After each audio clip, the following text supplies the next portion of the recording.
Okay, all you Mickey D lovers, I've got good news and I've got bad news. The good news is that finally our tax dollars have been put to good use. And by that I mean the US government has stepped in and cut the legal red tape preventing McFlurry machines from being fixed. The bad news, your local machine isn't getting repaired anytime soon.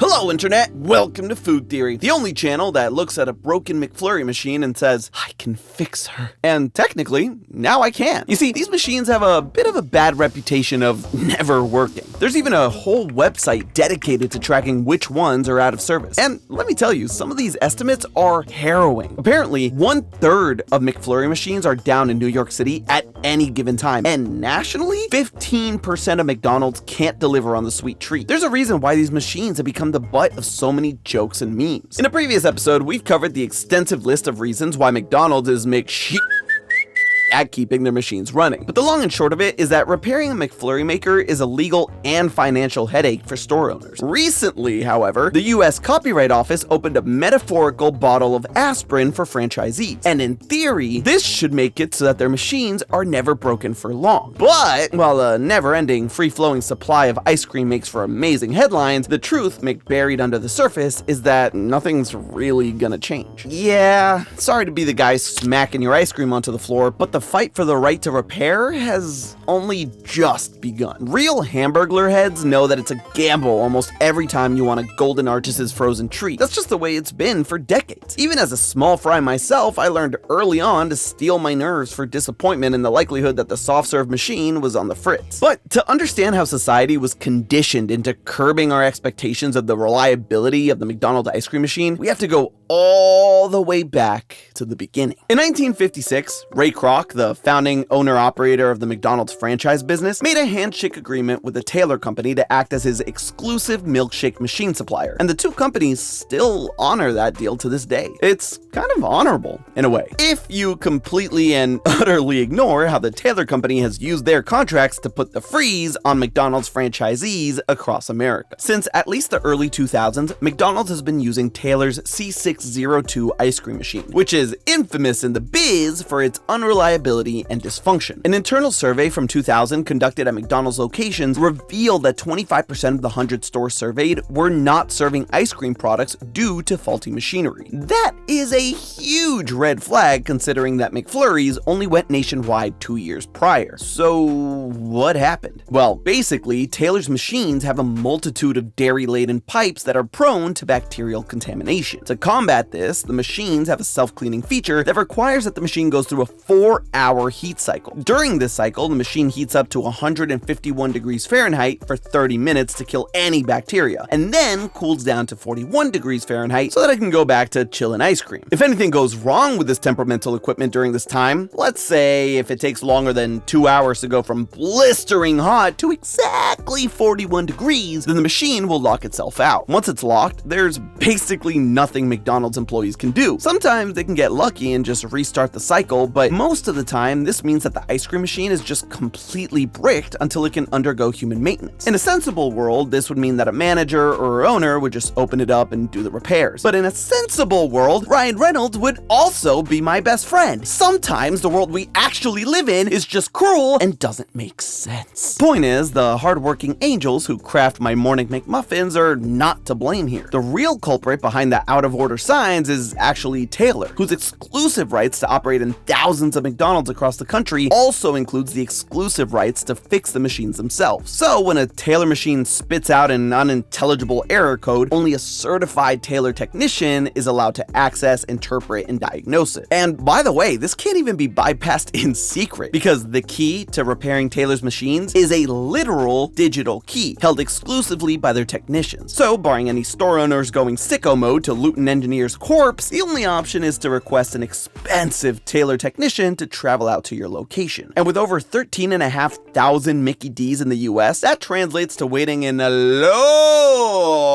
queue. Believe it or not, this frustrating scenario is all a result of the very law that prevents you from burning DVDs, the Digital Millennium Copyright Act, or DMCA. Maybe you've seen those letters if you're a filthy, dirty, no-good pirate who's tried to look up some free movies online, which legally, I have to say, shame on you. You deserve prison time and to be fined an atrocious amount of money by a billion-dollar company that's completely willing to erase that very same media for a tax write-off. Stop trying to download cars, pirate scum. So yeah, the DMCA doesn't just protect record companies from Napster or streamers from Kiss Anime. It prevents restaurateurs from repairing the hardware they paid thousands of dollars for. And hey, this isn't just plaguing the McFlurries. Equipment that locks itself out via inaccessible error codes is common in plenty of commercial kitchen devices, from espresso machines to ovens. And that's not even getting into all the other essential devices outside of the restaurant industry. Farmers with John Deere tractors often miss vital weeks thanks to simple error codes. There are even hospitals that can't repair medical devices like defibrillators without manufacturer-appointed technicians. You know how much of a bummer it is when you go to McDonald's and there are no McFlurries? Now imagine that unreliability when you go to the hospital and you need to reset your heart.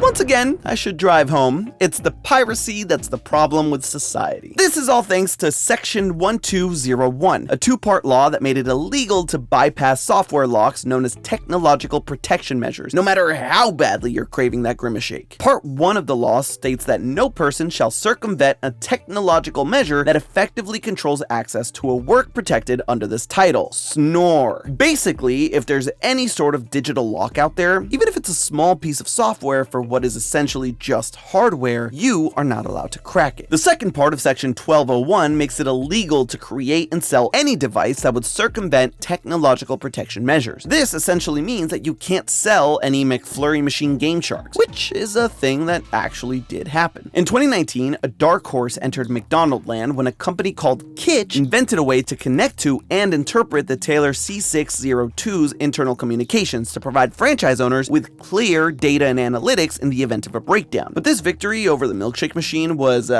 short-lived, because after around 500 Kitch orders were placed by franchise owners, McDonald's emailed all restaurant locations in November of 2020 instructing them to remove Kitch devices immediately due to the violation of the Taylor company's warranty. As a substitute, the email offered a suspiciously similar device called the Taylor Shake Sunday Connectivity. Now, to play totally legally manufacturer's advocate, the argument often given is that these DMCA lockouts are for safety. After all, we've all seen modding communities go out of control. Look at Lee and his 1200 Skyrim mods. At your own risk. And on the other extreme of that spectrum, there are actual safety issues with modding. Unauthorized adjustments to the software of something like a smart card could be a serious danger on the road. So it makes sense that manufacturers would want legal protections for the locks that keep their software safe. I mean, if we really want to stretch our imagination, there could be a multiverse out there where a McDonald's employee goes rogue and alters the cleaning protocols of the C602 and creates a limited edition bacteria McFlurry. Certainly, Taylor wouldn't legally want to be on the hook for that, because even if they clear their names in court, they're never gonna outrun the McFlurries give small town the McDirties headlines. But in all fairness, this sort of defense conveniently ignores the reality of what's going on. Before the DMCA, plenty of manufacturers made hardware that could be improperly altered to pose a danger. But the liability there wasn't on the manufacturers, but the repairmen. For instance, if a mechanic fails to service a car properly, and then that car gets into a wreck due to improper maintenance, it's the mechanic that's liable for the negligence, not the car's manufacturer. So while safety may be the title of the song they sing, the reality is that these manufacturers are more interested in the tune of cash register cha-ching. Taylor, for example, has a whopping 25% of their income generated from fixing faulty equipment. If they made repairs for the machines more accessible, that'd mean there'd be a huge cut into their pie. And while Taylor may claim that Kitch was resulting in unsafe alterations to their machines, pretty obvious that the store franchisees were forced into a corner where they needed to look to a third party for simple diagnostics. This is exactly why the DIY tech support company and right to repair advocacy group iFixit bemoaned Taylor's business practices to the US Copyright Office. Fixit spent years tirelessly petitioning the US Copyright Office to challenge the digital locks placed by manufacturers who prioritize their payday over simple, inexpensive repairs. You see, the Copyright Office knew that the DMCA wasn't perfect when they passed it in 1998, so every 3 years, the Copyright Office allows folks to petition for exemptions to the DMCA rulings. Since 2003, iFixit has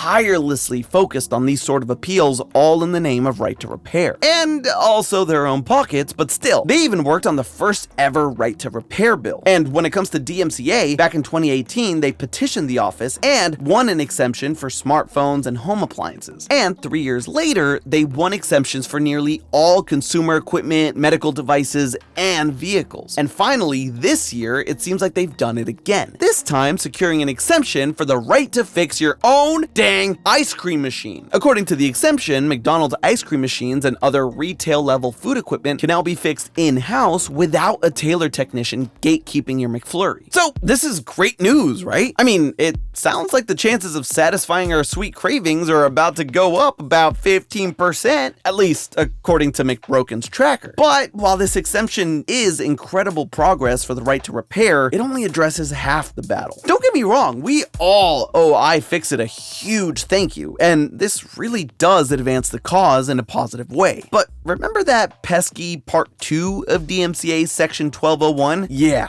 unfortunately, the exemption only allows for the legal right to repair the machine yourself. It does not cover the right to create or purchase the tools that would help franchise owners solve the ice cream related issues quickly and efficiently. So easy to use products like Kitsch still break the law. So unless the owner of your local Mickey D's is a tech whiz, it's unlikely that anyone but a trained engineer would be able to doctor a Taylor machine. Which brings us almost back to where we started, standing in front of a broken McFlurry machine that only a skilled professional can hack. But we certainly aren't back to square one. The DMCA has been hindering our milkshake consumption since 1998, but we're slowly breaking out of its restraints, emerging every 3 years with another piece of the puzzle solved in our favor. And I get it. We've waited patiently for so long, only to be blocked by a caveat to an exemption of a law that shouldn't be messing with me when I'm hangry in the first place. But this is really great news, and we're inching closer to the sweet taste of victory. Folks like us can also make a difference by writing to our state legislators in support of the Fair Repair Act. iFixit's website also directs you to a right to repair advocacy network so that you can get involved wherever you live. Securing the right to fix our own ice cream machines actually brings a lot of hope for what we can accomplish in the future in order to make tech repairs easy and affordable for all. Until then, I guess McDonald's is gonna have to add PhD in engineering to the requirements for employees, which I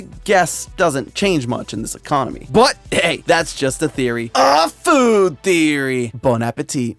And hey, did you know that I did a video with mythical chef Josh? Click the link on the screen now to go watch that one. And as always, I'll see you next week.